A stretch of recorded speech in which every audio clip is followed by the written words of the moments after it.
Okay, so in this episode of our Dystopia series, we will be discussing Children of Men, the Clive Owen-led adventure drama directed by Alfonso Cuarón. Providing a quick recap of the story, in a dystopian world in 2027, all women have inexplicably been infertile for the last 18 years. Nations and societies across the world have collapsed, with their dwindling population seeking asylum in Britain, the only nation that has sustained a functioning government and society, albeit in the form of an oppressive authoritarian police state. Our protagonist Theo is a former activist turned reluctant bureaucrat who is contacted by his revolutionist ex-wife Julian, leader of the activist group known as the Fishes. She requires Theo's assistance in acquiring transit papers via his cousin for a young woman named Key, who must be escorted to the coast. Theo is also offered a great sum to escort her, which he accepts, and soon learns that she is miraculously pregnant, as it becomes apparent that she needs to be safely escorted to a sanctuary known as the Human Project. However, no one knows if it actually exists. Drama and danger ensue from all angles as they must fight to keep this newfound flame of hope for humanity alive in a world plagued by despair. Lullabies in an ancient tongue for the court of the crimson.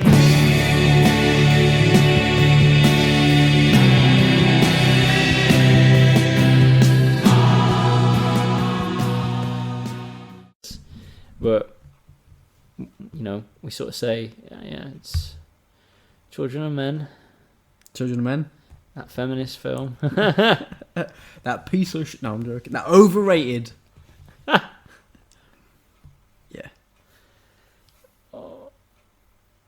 So, mate, in terms of the story for Children of Men, where does it is recording, but this is just bullshit for now, mate.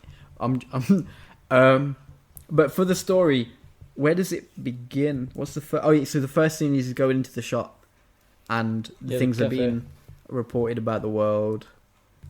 The exposition, basically, for a few minutes, which is rare for Cuarón. What's his Alfonso? Cuarón. Alfonso Cuarón. Cuarón, yeah, he's a Mexican. Cuarón, yeah. Yeah, because he doesn't like exposition. He hates things being explained. Yeah, he likes to the viewer. He likes subtlety and mystery and leaving things open to interpretation to a degree. Which, I mean, he does for this film in a sense, because he doesn't actually say the direct sequence of events that led to this, other than the world is infertile. You know, he doesn't say like, he doesn't explain how it happened. No, he doesn't say like, a virus hit that left everyone sterile, or the women sterile. Which is different from the books, because it's the men that are sterile in the book. But yeah, nonetheless, well, he didn't read the book.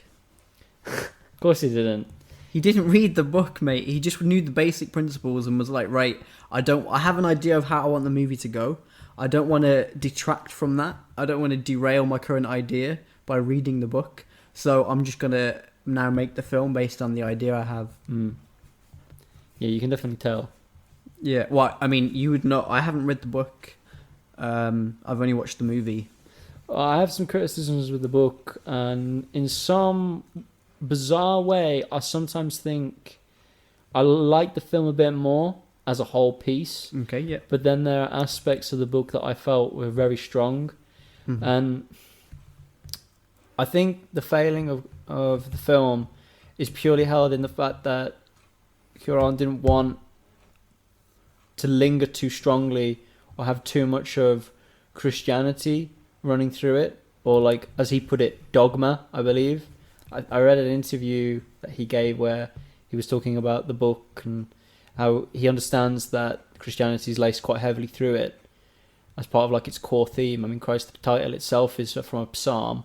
There's a lot. It's interesting that you say that, because there is a lot of Christianity in the movie too. But the book, though, palpably at times. The book, not only is it more, it's also explicitly referenced to. So you're saying you think his approach was to try and tone that down a little bit? Yeah, because he says, I appreciate the significance of like religious influencing film and blah blah blah, especially this book Yeah. and what this film could have been if it was adapted directly from the book. And so he's But going to he keep didn't- some of it. Yeah, he just didn't want to be pinned down by dogma that he associates with religion, which is Okay. absolutely fine. Cool. But you might as well call it a different name then. You're making it, it's sort of... Rather than quoting an actual, like, psalm.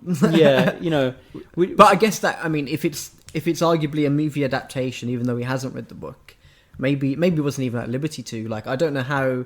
I don't know that either. I don't know how it came about that this was made. I have not read too much. All I know is that the author, she was okay with his adaptation, and I think Yeah. gave it like the thumbs the up. green light and Yeah, thumbs like up she was like she thought it was good. Yeah, She liked it. PD James. Yeah. Cool. Okay. Well, one thing I want to say from the off, mate, Clive Owen being like the lead guy, like I think he has his moments. I think he's a bit underrated as an actor. I think he was great in Closer. He was really good in Inside Man. And I even liked his cameo in The Bourne Identity. He says like one of the most memorable lines from the entire, well, I'm going to call it a trilogy, even though it's not anymore, which he's brought back in Ultimatum as well. Anyway, digressing. So Clive Owen, initially, like, not a bad thing for me. I quite like him as an actor. I don't know how you feel about him. To be honest, I'm trying to think of something I've seen him in. I mean, he hasn't been in a lot of great stuff, but... Yeah, I'm struggling, to be honest, mate. I think this is probably the thing that I associate with him the strongest. Yeah, I would agree, but I'd say Inside Man is up there too, because it's a cracking film and it's got Denzel in, and you know me and Denzel, mate. Yeah. Well, mate, first thing I want to say about this film is how brilliantly shot it is. I think that's one of the most obvious, before we get into the nitty-gritty and everything about how deep it is. The fact that, I mean, there was a few shots where I thought it felt a bit like, you know, when you're in a simulator in the arcades, it was filmed just like that. The bit where you're in the car, and also the bit where they are, I think that long scene near the end where leading up to the baby being escorted, you know, that scene which we'll come on to at some point. Those two moments especially were just like being in one of those simulators. Because it was all one shot, basically. But no, there's something, it was almost uncannily like it. Like, it was first person, and the way it moved and the way the heights went from sort of head height to midriff height. I forgot, filmography isn't something I'm like, I'd say well versed on. I know it when I see it, but I'm not like terminology Oh yeah, on it at all. So I know share that with you. It's something like what you see in sort of like documentary, mockumentary type filming, or like war, like style, like documentary filming, or like war press film coverage. Yeah, where like you go to the eye level or the head level that the person you're with is going as well, because you technically both would have to go for cover. Yeah. So like when an explosion happens, you both duck, even if you're the one holding the camera. Where if it was like a film where like the cameraman isn't there almost, it doesn't matter where the camera's placed. Exactly. Which makes it feel more intimate. You're more immersed into the story. You're on the journey, yeah. You're literally on the journey with him. I mean, like, and obviously that's emphasised by the fact that the camera's regularly turning away from the foreground, the main character, to what's going on in the background and the world, even away from the protagonist's own perception. But it's like you have a perception in it. You're kind of like a third person in that world. Yeah, I think that's probably the thing that it was praised for a lot. I mean, and I think I need to be upfront. Like, one of the things that I remember strongly about this film was one of our favourite commentators of film, Slavoj Žižek, pointed out was that he felt that one of the things that was great about this film was exactly what you're talking about, was the filming style, because it's the nature of the foreground and the background. And not only are you meant to focus on the foreground being Clive Owen and his character arc from disillusioned anti-hero to hope-filled saviour hero, and that arc of transition, and then you've got the background, which is the world that has basically made him the anti-despaired, this despair like anti-hero, and how he, despite that, has to overcome the lie of the background world that it's completely full of apathy. And well, mate, I just to quickly butt in, I sort of interpreted it as the foreground is juxtaposed with the background. To go one step further, the foreground is hope, the background is despair. The whole movie is about hope versus despair. And I would say that it's like Theo is hope, and hope itself in the foreground is the protagonist of the film, and despair is the antagonist. But he's not hope yet. That's the point. No. Yeah. He's gonna become the hope, of course. But I felt like, well, maybe it's not quite correct that he's the hope, but he's the person that we see hope rekindled. He's a representation of hope. The lady that's pregnant's the actual hope, and the child. Well, his hope is reinvigorated by her, Key, who arguably is the true representation of hope. But I'd say in the whole foreground, essentially the foreground is hope, I guess, and that is kind of the protagonist in itself. Okay, that's probably as far as like something that I was made aware of and something that I didn't think about too strongly. Because like I said, I'm not really good on like knowing filming technique, so. That was something that Zizek like opened up my eyes about the film and like elevated it a bit for me. Yeah, but there are so many other things that I feel like we could discuss that go a bit beyond what Zizek and many others have already covered. That background versus foreground. Sure. But I think you can't escape it throughout. And I think Zizek, I think personally, was the first person or commentator to actually crystallize what is probably the most artistic and poignant message in that film, the background, foreground, and that anamorphic analysis of the film. I think anything else I've heard or read has just basically been copying Zizek, and we're probably going to do that to a degree. Well, mate, I just want to bring it back. You mentioned that Theo isn't hope. The reason why I still think that he is, even from the beginning, is because he's supposed to represent the possibility for hope in us, but we have to see how that emerges. So he has to start off not being a representation of hope to becoming that. No, I get that, but that's why I said his arc is the foreground, because he goes from despair anti-hero to hopeful savior hero. I'm when I'm saying he's not hope, I'm not saying that he's not going to be hope or anything like that. I'm just saying that I don't see hope in him. You see the potential, but that's not the same. Having the potential isn't the same as absolutely. Hope. It's the emergence of hope that we will see in him. But it is about not just seeing the hope for humanity. It's about seeing the hope for ourselves. Hope in hope itself, as in like we need to have hope in order to be able to like make the most of these opportunities. Because without Theo, Key isn't going to do shit really, because the fishes are ready to betray her and use her for political purposes, and it would probably all go to shit because they represent despair just as much as the rest of the background does. Which is actually something I think that film did really well, because you go into so many Hollywood films where like you're in a totalitarian state and the resistance are like labeled as these like good guys, but the resistance aren't full of good guys, they're full of also bad guys. Well, that's what I liked. Every single character had their own agendas and motivations.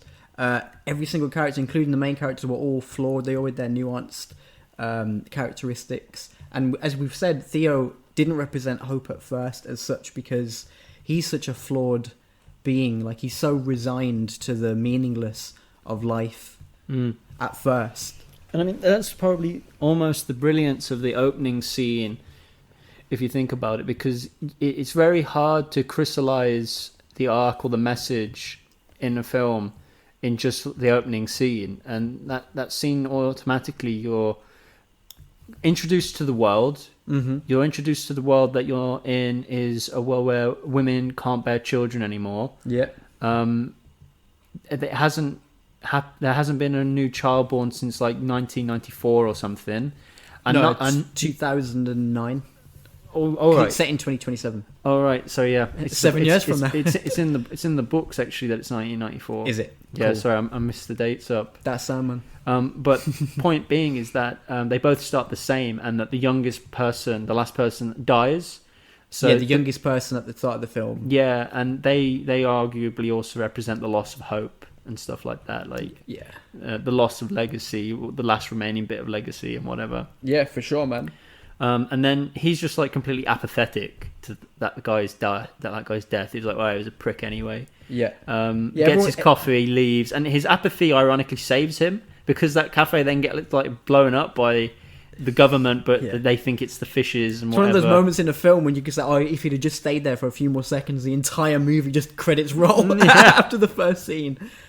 I like that though because I do feel like it's quite realistic for a dystopic setting for everyone to have their own agenda. Like everyone's become more sort of self-protecting, and even the few who kind of claim they aren't, when it comes to it, the dog-eat-dog nature of this world right now, it just comes to which is foreground. Whether it's intentional or not, that's something that the novel did, and maybe that's some of the things that Cuarón really liked and decided to keep in, or maybe it's just one of those serendipitous moments where they both came to the same rationale, because that's arguably what would happen in a dystopian universe where power is up for grasp for whoever bears the sharpest teeth. For sure. Yeah. So should we talk about themes, because we've already discussed I mean, we'll probably touch on it a bit later, but I like discussing and boiling things down to themes and key things. So we've talked about the nature of hope and faith and like contrast to despair, and how we are introduced to a world of despair. Zizek calls it the despair as a byproduct of late capitalism. And then if you've got hope coming forward, what other themes did you like or pick up in the film? Well, if we look at the overall premise initially, so I'm gonna try and bring it through into a theme. If we look at the overall premise, it's obviously about the fact that the inability to continue humanity or its imminent end creates this sense of despair. And like, I have an idea that I think maybe it's too obvious, but the people who are more maternal among us, I think it would affect them the most, because coming from the perspective of me, currently a 27-year-old male who doesn't particularly mind if I have kids, like I don't really care. I feel like I wouldn't really mind if I could have kids or not. Like my own fertility isn't a problem, and other people's arguably like wouldn't be insofar as like you only live your own life anyway, you know? Like I've got a fairly, we both share quite a fairly stoic mindset. It makes me think of I come to Seneca's quote of like, we suffer more in imagination than in reality. And it's almost like what Theo's art friend says, where he's like, you know, I just don't think about it. Like, you just get on with it, because whether you're going to have kids and continue or not, you're only ever going to experience your life. Like, it doesn't have to create that despair, but it clearly has in a hell of a lot of people. I think for me, I would be suffering in this world from the repercussions rather than directly as a result of the infertility. Whereas I think a lot of people are affected quite deeply by that infertility. And I think it's weird because I think it's kind of trying to say that our increasing lack of maternity towards the other nations, for example, both within and between nations, that's what's led to our inability to be maternal in ourselves, to our own family. And I guess the Christian idea there is that it's probably a punishment from God.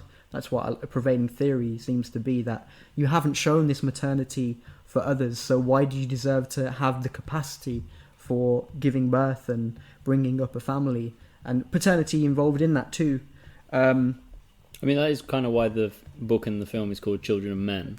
Absolutely. But I think arguably like the kind of... So obviously the imminent end to humanity would inspire many to question the point of like their lives. But I think that highlights like a silent background stability that like most people rely on in the sort of apparent immortality of life. Like, you're born in a highly populated, fully functioning world, and you're going to leave a highly populated, fully functioning world, like, as things are. But, like, in this story, like, that isn't the case. And it suggests almost that is the key to our stability. Like, without it, we would be left in despair. It's almost like our concept of the future is itself a manifestation of hope, consciously, subconsciously, and unconsciously. Yeah, I think like the whole idea of like what you said, legacy. I think if you spend most of your life doing your 9-to-5 job, and you tell yourself, "Oh, this is to build a better life for myself and then my kids, so that they can have an easier life, and so their kids will have an even easier life." I think all of that gets undercut. Like, the need to push the boulder up the hill becomes less and less meaningful. But because you can't no longer attach the most average meaning to it. This is why I'm saying it wouldn't necessarily for me, though, because as long as I can help people in the now, and potentially after I'm gone, because there are people who would be younger than me, even if in a world where people are 18 at the youngest, that's still like about 10 years younger than me. So like maybe by the time I'm dead, most people are dead. But it's like, well, fine, man. Like you got to change your expectations of reality, and that's like not happening Yeah, with the people in that world. But it's, for most people, it's not that I'm saying it's a biological prerogative, but it's a very strong driving force. Yeah, I know. I'd say for most. It is. Yeah, 100%. I can definitely see why it would be sickening to a society not being able to, and I can see it, but what I'm saying is like there are solutions, and it wouldn't affect everybody in that way, but it does seem to have affected everybody in that way in this film. I'm not seeing. But many I think people the despair isn't just that. So the despair is also heightened by the fact that they're obviously, like you say, they've entered a stage of despair because there's no legacy, there's no immortality through the means of children and like like passing on genes, etc. Yeah. So what I sometimes see happen there when things get dire in a state or a country and people are looking for solutions, especially if the reason for why such occurrences are unknown, they seek authority for advice, to take leadership, because of course, when you're at your most despair, you want nothing more than a helping hand, and sometimes the helping hand actually doesn't stretch out with a helping hand, it stretches out with a fist, but you don't realize it's a fist until it's too late, and then you've relinquished too much power. And you've relinquished too much power then, and that's why like bottom-up tyranny or totalitarianism occurs, which is probably what this world is of course the world descending to chaos. England is the only place that stands, as we saw in that like propaganda television in the movie.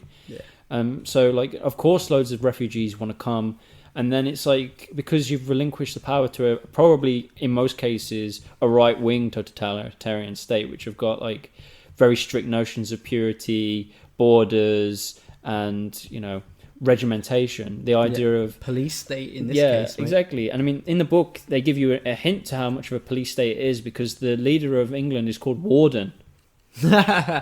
Okay, cool. Which is the bit on the nose, mate. maybe but I think that's the problem. That's one of the things I had with the film that I didn't like, is that it was trying to be so overtly not the novel, where like the cousin of Theo in the book is the Warden of England. He's the cousin. He's art. Yeah, exactly. Art so in the movie, it's the art guy, but there's something that I picked up on, like the song that you hear when Theo's in the car going to his cousins to get the papers. I think I know what you're going to say. Yeah, the King Crimson song, the Court of the Kings and King, basically alluding to the fact that this guy is the king. He is the king, the Crimson King, but he's not. He's just like the art, I don't know, bureaucrat of this world. They could have just made him the warden. I mean, it was a grand enough establishment. And what leader doesn't surround himself by fine art? Show me a film that hasn't depicted a dictator that hasn't had jewels and big portraits around him. So in the book, was he still the key to being like compliant with the demands of the fishes to get the papers signed? Yeah. In a way. So the fishes, the only reason the fishes go to Theo is because his cousin is the warden of England. But in this case, they don't know Theo's. They don't know directly that Theo knows specifically that guy. I think Julian knows in the film. Julianne Moore's character, that they know he has means by which he could get papers. But the fishes in the book go to Theo because they know he's the cousin of the Warden of England, and they hope to bridge like a "we want peace, but not really" sort of thought. But that's why I sort of was like, just make him the bloody new ruler of England. What difference does it make? Yeah. This is what I was saying. Like, I don't think that would have been an intentional decision if he hasn't read the book, mate. Unless he did know that. Like, we don't know how much he knew. I think that's probably something he would. You think he was genuinely consciously trying to move away from that? Okay, I don't want to fair play. I don't want to speak for him. It's not like it's a huge issue. I just thought like playing that song, put him in that grand, and he's just the governor of art, whatever. Yeah. I don't know, man. It was a bit like, are you just deliberately trying to avoid being too similar to the book or whatever?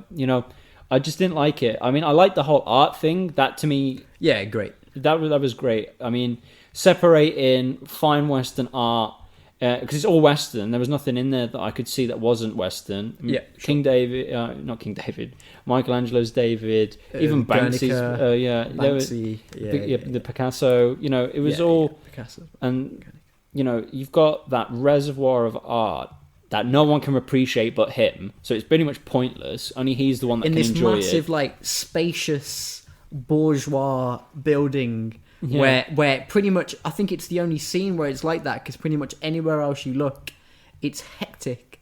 Well, everything is hectic as fuck. This is the thing, is I actually think art itself has an important theme within this film. Yeah. Which is why I asked you, like, about themes, because I think this film, I'd say arguably the most, has so many themes laced through it. Well, there are a couple of moments where art is directly, what would you call it? It's kind of embodied in background character representation, or foreground as well. Yeah, like Key's Birth of Venus stance when she's holding Botticelli's Birth of Venus when she's holding her boobs and covering her when she's revealed that she's pregnant. Yeah, I think that. We're jumping between things now. Sorry, mate. Am I throwing? Have you had it? God, what was? I'll let you try and regain your flow. I mean, I agree. Like, the background and foreground just comes through it, but the arc that contains all the pieces of art. I mean, you've got some key pieces. Even the building itself is an album art cover from Pink Floyd. Yeah. And you know, you've got, which itself is a reference to Animal Farm. Yeah, and which is a dystopia. Which is why I think it would be even more important that he's the fascist leader. And then there's this big ass pig floating above him. Yeah. But no, they make him the art director. So I don't know if Pink Floyd's idea was the thing that I thought it was when I watched Children of Men, because I didn't know about the Pink Floyd album because I'm not a big fan. I didn't know about that until after I'd watched Children of Men. So I just liked the kind of on the nose but funny idea that, like, pigs are flying, like the thing that you would think pigs would fly before it happens, but it's happened. So we're gonna just put a fucking pig in the sky because, would you believe it? This shit's happened. Even though it's an album cover, it's actually an art piece itself by I can't remember the person's name, but it is actually an art piece that was put on that building for other purposes besides being the album cover. Mate, it gave me Salvador Dali vibes. You know that painting, Flight of a Bee, Dream Caused by the Flight of a Bee Round a Pomegranate, and it's like everything's slightly floating above, like there's like a glacier and then a naked woman, and there's a gun and a tigers and a fish, and then in the background there's this like elephant with really tall legs. Yes. I don't know why the imagery made me think of that. Again, like an artistic, probably not intentional, but it just made me draw that link. I can probably say that art has such an importance in this film that you could probably find many artistic expressions from it. So for me, the reason why I think art's so important is because, so besides the actual like pieces of art that we see, you actually have art appear throughout the film, and I think there's a film that predates Children of Men and even the book that does it as well. And I think if I had to take out on a limb and say that this film was arguably inspired by that, because it's a Clockwork Orange. So in Clockwork Orange, you've got this absolutely brilliant, I think, credit to Stanley Kubrick for that, this juxtaposition between violent acts committed by Alex in the Clockwork Orange, and you've got highbrow Western music and art in the background. So on walls, a fight where they fight a rival gang is in an old like opera house theatre with beautiful like murals painted behind them, and that juxtaposition between violence and art just completely permeates through Children of Men. I mean, you've got, and this is the other thing, is because art has been taken away from them and stored in like a vault, a Noah's Ark type. Two of every painting, well, not two of every painting, but it's kept safe away from the floods of the unwashed masses. And what do you see? But you see loads of graffiti. You see loads of graffiti, and graffiti in some sense, and the art that you see throughout the film is the art of the masses for the masses. And the art consists of things like the uprise is coming, the human project is real, hopeful, uplifting spiritual messages that the people need in this despair-filled world. And that's because the art's been annexed away from them, and only the snooty rich or the elites have privileged access to it. And that I think for me is why I think the art's so important, because it clearly is used as a medium through the film to illustrate something. And I think something else that does that, which will link to your comment about Key and the Venus de Milo, what I know her as Aphrodite. The thing that I think so beautiful about that scene is because it's where I think two themes overlap. So in that scene, you've got, her forming that position, and it's the big reveal, and that's arguably the chrysalis of hope starting again for Theo. Moment. Is animals play a huge importance in this film. Animals are in nearly... Almost every scene there's an animal, normally a dog. And there's an important reason for that. And before I get to the tie-in between the art and the animals, that's because in the book Children of Men, and in this one, but I think it's only slightly hinted to, is because people couldn't have children, they were substituting their love and their motherly parental nature or paternal nature to animals. So it was a surrogated method. And in the book, she takes it to an extreme, and she actually writes situations where you see men and women pushing kittens and puppies in prams. They have christening ceremonies, birthing ceremonies, birthdays. Okay. And what I think is so beautiful about that... if you haven't read the book, you might overlook that. Exactly. But I think what's also beautiful, that's why I feel like the novel almost hit a nail on the head a bit with what we do now. So this is where I think there's almost like a Brave New World essence to what's happening now, where, Orwell criticised the notion that he's scared of a world where... books should be taken away from us and we couldn't read them, and Aldous Huxley's greatest fear, which he portrays through Brave New World, is that people wouldn't even read them. Give a shit. Well, in our world, we're not sterilized and we're not sterile, but we're still not having children like we used to, not en masses. It's like a self, not sterilization. It's a self.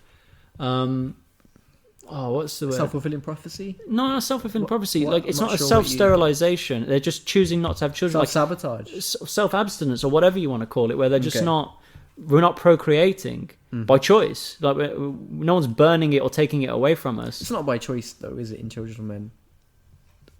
Sorry, what? No, all I'm saying is we're doing it by choice. It's not by choice in Children of Men. That's sorry. why I'm saying it's more Brave New World than Orwellian. I agree, yeah. So and that's why I think it's so brilliant in the novel that she talks about how people are pushing like puppies and kittens in prams and pushchairs, because we arguably infantilize our pets in this world, and especially people who, in my opinion, I know people who are at school with who don't have children but they really love their dog. Yeah, they really baby their dog. I can literally recite a story where someone who I know doesn't want kids had, or at least at the time, told me they didn't want kids, and they were like, I don't know why I like pets so much. And I was like, well, that maternal energy's got to go somewhere. Exactly. That's what I'm saying. That's what I think some of the brilliance of... Although I also think they are kind of... I do think pets are basically like living teddy bears as well for people, in some cases. Well, but that's another idea. But people infantilize their teddy bears too. I mean... Absolutely. You only have to watch children to see that nature play out. It's all part of the same thing. Yeah. And that's why I think the movie, even though it doesn't overtly address this, it does it enough where I'm like, okay. And even animals appearing in places where children once occupied, so like the deer appearing in that school. Yeah, that's a cool moment, man, to represent that idea. And then when we come back to like the idea of art and animals in the foreground, not just the background, that scene where Key is in the barn, and she reveals to Theo that she's pregnant, and she's surrounded by cows. The calves. Yeah. And I think what I find so beautiful about that is not only are we having the Christian undertones in the movie, but it's also, to my mind, bringing the Christian overtones from the actual book as well, because what you're having there is you've got a pregnant woman who arguably is a phenomenon, much like how the Virgin Mary was, and it's in a barn, much like the Nativity. Mate, and he even, when he walks in, he even says, Jesus Christ. Yeah, exactly. Which happens a lot in the film. Yeah. Bit on the nose. Yeah, the only difference to that was that she didn't give birth right away, whereas I think Mary obviously did give birth to Jesus in the barn. Yeah, but he said he doesn't want to stick to dogma, so it makes sense. Of course, they just do something slightly different. Yeah. Only copy it 90% and it's not dogma. Exactly. And the thing that I think is great about that, where you talk about the art, and what do you know the story of how Venus? Well, it's not even just Venus, but Aphrodite came to be born. I'm not familiar with that. I think it has such a beautiful point in this film. Yeah. Because Aphrodite comes from the Greek. So Aphrodite means from the foam. Okay. And so the reason it's from the foam is because when Kronos... From the what, sorry? Foam. Like, you know when you're by the beach and you've got that white... Foam, yeah, like okay. the foam of Yeah, the sea. okay. And because she appears from the ocean on a conch shell Yeah. in the painting. But in the myth, she just appears from the ocean, from the foam. And the foam is created by the genitals of the castrated Titan Kronos. So Kronos is castrated by Zeus, the balls land in the ocean, and the semen mixes with the ocean, and from it is birthed Aphrodite. Hold up. Hi guys, Alex here. So I made a bit of an error while recording the Children of Men episode. So I was wrong about the birth origin story of Aphrodite. It turns out it's not Kronos who is castrated by Zeus, but it's actually Uranos who's castrated by Kronos, which results in the birth of Aphrodite. I'll leave you guys to continue listening to the podcast. Just wanted to make that correction. Thanks guys. I hope you enjoy. And I think what a beautiful thing. We have a world that is effectively, in the book at least, castrated because it's rendered, the males are rendered infertile. So like we have a castration biblically, or not really biblically, but like mythologically, almost bleeding through in a Western picture through the Venus, coming through Key. And then she's surrounded by cows, animals, another significant, and specifically cows, which are a very strong sacred feminine image in like India. Egypt, you know, many cultures, the sacred feminine idea, because obviously they're associated with fertility and life bearing because they provide milk and they're quite maternal animals and stuff like that. Yeah, I think that's a really great scene. And I also like the fact that it's ambiguous who her father is, much like how the Virgin Mary is. Yeah. Well, it's not that it's hugely ambiguous, but you know, it's not like, oh, Luke or one of the members of the Fishes is the father or anything like that. Yeah, which makes Theo the perfect Joseph for her. And the reason why I think animals are sort of as a great... There's another scene that I feel is great, and this is where we talk about like that hope like kindling up again in Theo. Yeah. There's a scene where all the fishes are there discussing, because, you know, Julian has just been killed, and they're deciding who's going to be the new leader and what we should be doing with Key. And this is where you start getting the vibe that the fishes are up to a bit of no good. They're just as bad as the corrupt government. Again, mate, all these agendas for themselves, they're going to betray eventually. Which is actually something that I think is quite good. I like that. I like that a lot. It's an accurate depiction, or it's seemingly accurate depiction of how humans would be in such a despair time. And even before you like pick up on the betrayal like more overtly, because you see them talking to the guys that supposedly ambushed them in the car, turn out to be member of the Fishes, and you know, the guy that's in charge basically says, we're going to kill Theo, don't worry. And in that scene before you acknowledge that, you almost get a vibe that they want Key to stay at the farm and not get to the human project. And Theo's the only one in the room saying she needs to see a doctor. She's pregnant. She's like, he didn't say it, but she's like, she's our only hope. Yeah, he's rare in his sort of commitment to his principles and what he believes is right. Which is why he's a perfect manifestation of hope, as like the rare guy who we should aspire to be like in that moment. Exactly. And one thing I also really like about that scene, even before he gets to speak, you've got that little kitten like crawling up his leg in the farmhouse. I can't remember that scene. I've only watched it once. There's this kitten. I thought it was such a poignant moment because all the animals seem to like Theo, which I think basically is a subtle nod that they see that there's good in him and there's good things to come, because there's always that association that animals can sense things that we cannot. Moralities but one thing I really love about the kitten, because obviously Theo has lost a child, the thing that I thought the cat or the kitten represented was almost like his child, like it was a child tugging on his leg, like dad, 100%. And it was basically him. He was looking at the kitten, he was looking at pregnant Key, and it was like dad mode kick in, dad mode protect. I am Joseph. I will get you to the human project, which is basically like salvation or the promised land or whatever. Which at the point is a semi-mythical, because they don't know for sure if it even exists, but like it is their only hope. You know. Absolutely, mate. I also like. I mean, I don't know how far you want to rush on to, if you have any more to say before I. No, I think that's as much as I can really say about the themes. Like for me, the biggest themes were art, animals, and like the hope and despair. Okay. Well, I just adding on to then the point about Theo being like so principled and being that rare display of hope, I think that was best implemented into the narrative by the fact that he ends up sacrificing himself. Like, he's willing to die for that cause. And like, you almost get a feeling that it's a bit redemptive, because obviously at the start of the film he's kind of given up on life, but Key reinvigorates him by giving him a sense of meaning and a sense of purpose where he otherwise had none. I know at one point in the movie, isn't he reading that Quietus thing as well? The suicide pill thing, and you get a feeling that maybe he'd be considering that at some point. Not during the film, but like he may have been before he had this new lease of hope.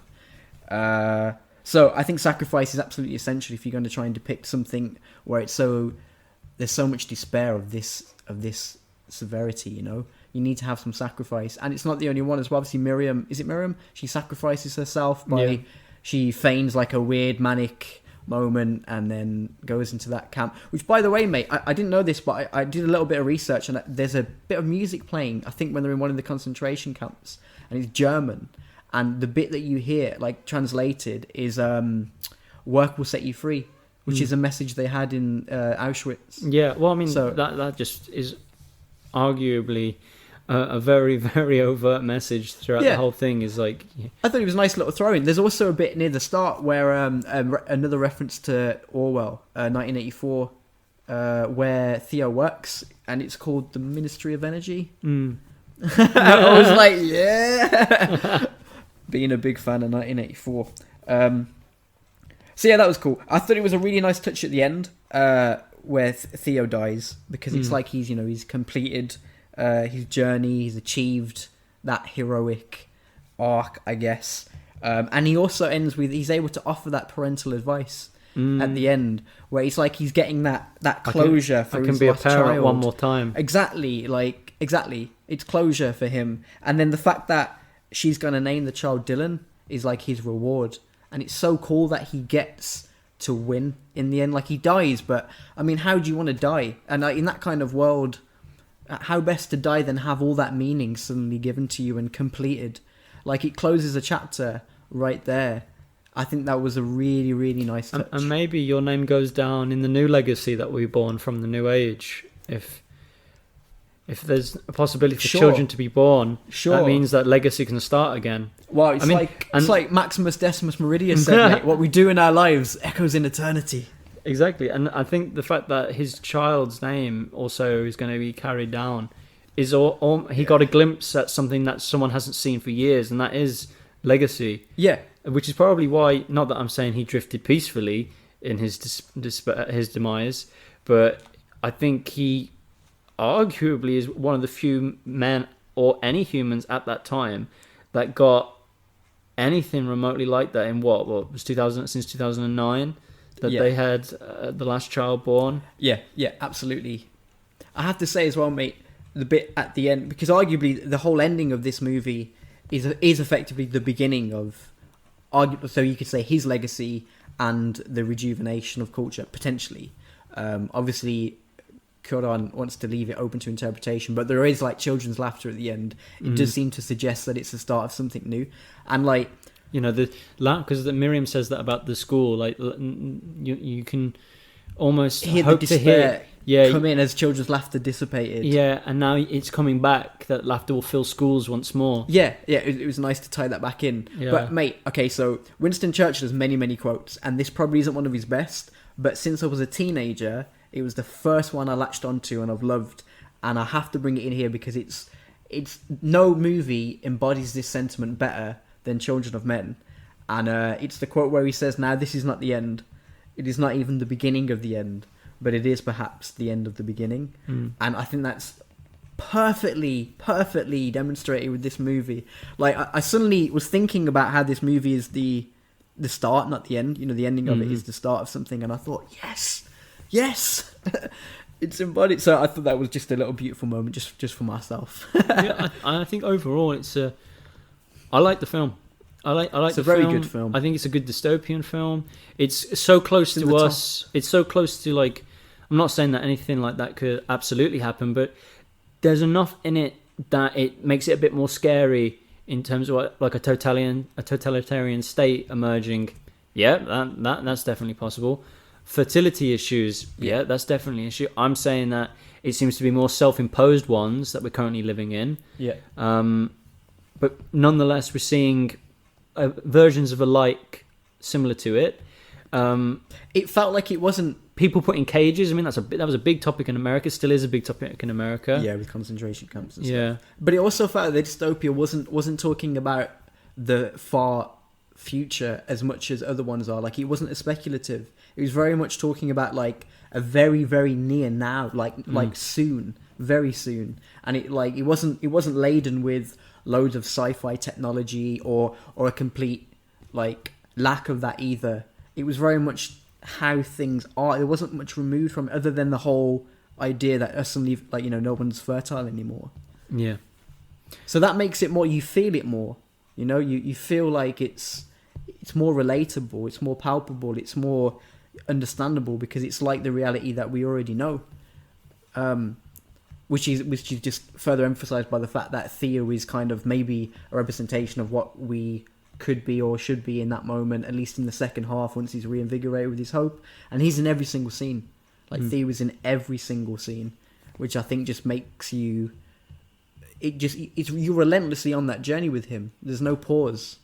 So that's what makes it such an experience, along with the fact that, you know, there's very few cuts. Like, all the scenes are quite long, and I think Cuarón was trying to encourage the actors to really improvise as much as they could as well. It just feels really authentic, and that elevated it beyond the average dystopian movie, even just average movie, because you can really feel that despair in it, and that's what makes it so tense and difficult to hold on to that hope.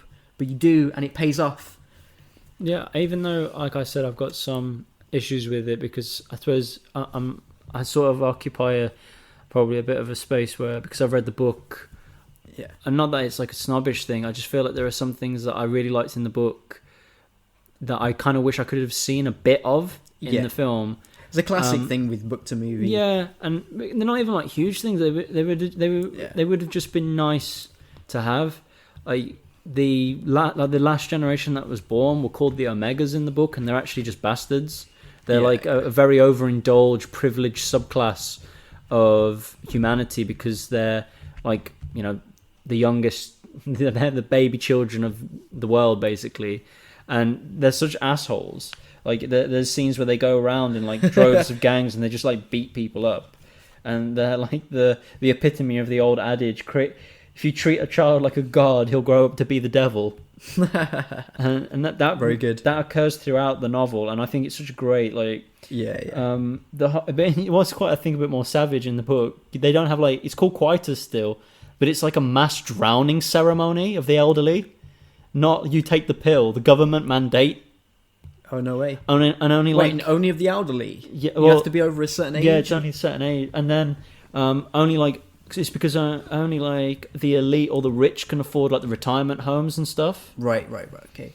Well, I guess if you're, is it anything? Is the age limit to do with, like, if you would be infertile anyway, then fuck you. Yeah, kind of. I think it's drawn off the idea. Do you remember when we went to see Midsummer, and you've got that scene where the two old couple, the old couple jumps off the cliff? Yeah. There's that whole like ceremonial tradition in like Icelandic, Scandinavian idea that when you get old and you're a burden on the tribe, you do the virtuous thing and you sacrifice yourself. There's like an element of that to it. Okay. I would say. At least that's the vibe I got. And there's like government mandated pornographic like centers where you're sort of like forced to indulge and like purchase pornography or watch it, so that it encourages you to keep, like, I guess, fucking people. Yeah, libido, basically. Yeah. Maintain your libido, maintain your arousal, maybe you'll, you know, reinvigorate some fertility. Yeah, or and like at least maximise your chances. Exactly, and like the film, you know, there's like the whole difficulty with government versus refugees and stuff like that. One thing I found a bit better in the film was the Fishes, the organisation. So in the book, it's only like 5 people that make up the Fishes. Yeah. Where in the movie, it's, I guess, it's not quite clear how many there are, but there's definitely more than 5 people in that that farmhouse, and I Yes. suspect even more than that. But Okay. one thing that I like about the fact that they're called the fishes is again another Christian motif. Yeah, they're called yeah. the fishes because you ever see that symbol On the priest's fish, robe. you know, where it's like a fish looking symbol. It's like an incompleted infinity symbol. You Yeah, mean. Yeah, you see it on the is it the sash thing that Yeah, priests it wear? Not has- a sash, but exactly. It has a history attached to it. there is an actual, that symbol does appear. I'm sure it appears just before you see the woman holding her presumably dead son, like another art thing where she's kind of the lapiator.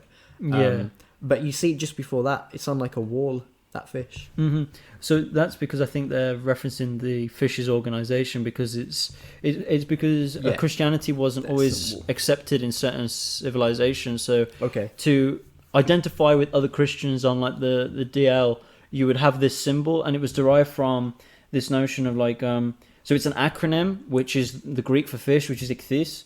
So it comes from the I or the Yoda meaning Isus, which basically means Jesus. You've got the Christos, which basically just means Christ, and then you've got Theos, the God, and then you've got Uos, the Son, and then you've got the Sodir, which is just like the Savior, and then when you add it all together as an acronym, it's Ichthys, which basically means fish. Cool. And I think that's just a classic example of how Christianity is sort of wrapping all this together. Yeah. And it's really nice that Quran did leave that in because then it keeps people like me who've read the book a bit happy. You know, because I think you could have, if he took too much of it away, you could have just called it a different film. Although you're then going to be done for plagiarism because of the central idea of infertility, I guess. No, because there was a book before this that I think she was inspired by. It's called Greybeard or something like that, which the whole premise is about infertility. It's not the only similarity between this movie and the film, though. Sorry, the movie and the book. No, of course, but like, there's not too many. What totalitarian state? Refugees? Name a dystopia film that doesn't have such a concept in it? I know what you're saying, mate. You know, I mean, you can't have a dystopia film without some of these things. Yeah, for sure, mate. For sure. Okay, cool.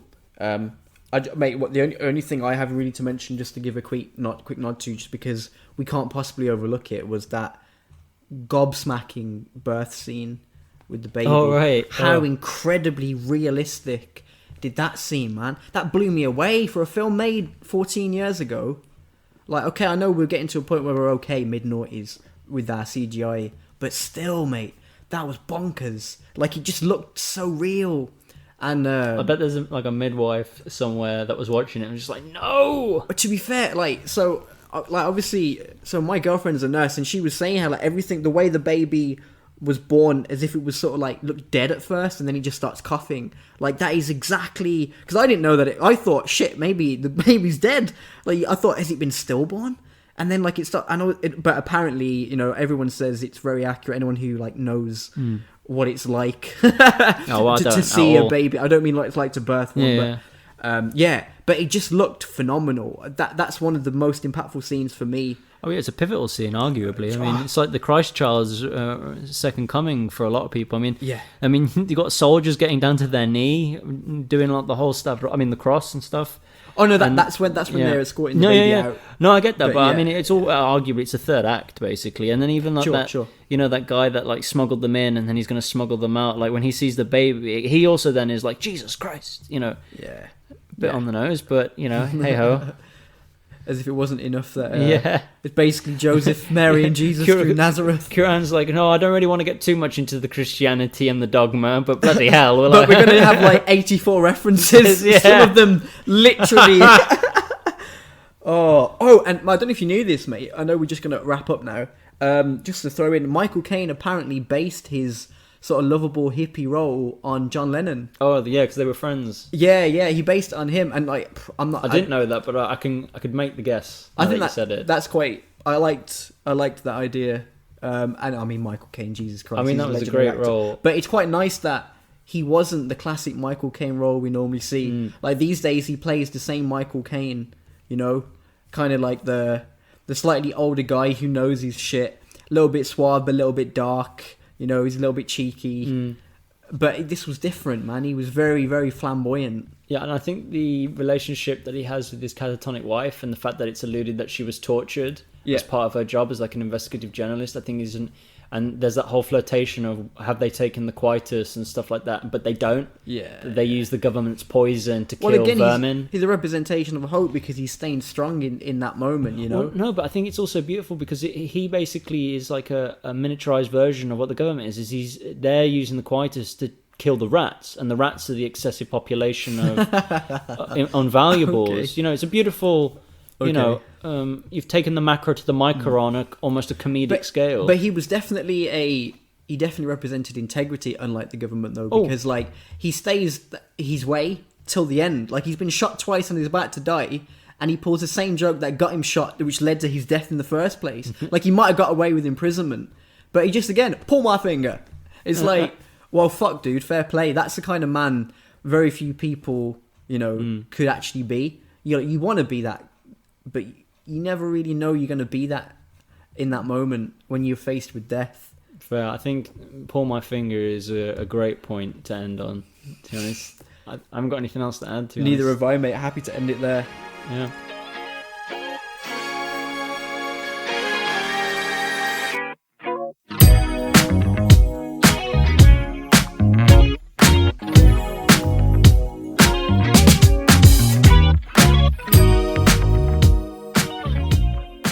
You've been listening to the Barrel podcast with Chris and Alex. Be sure to check out our other content, and if you like what you heard today, feel free to subscribe to keep up to date with future episodes. Thanks for listening.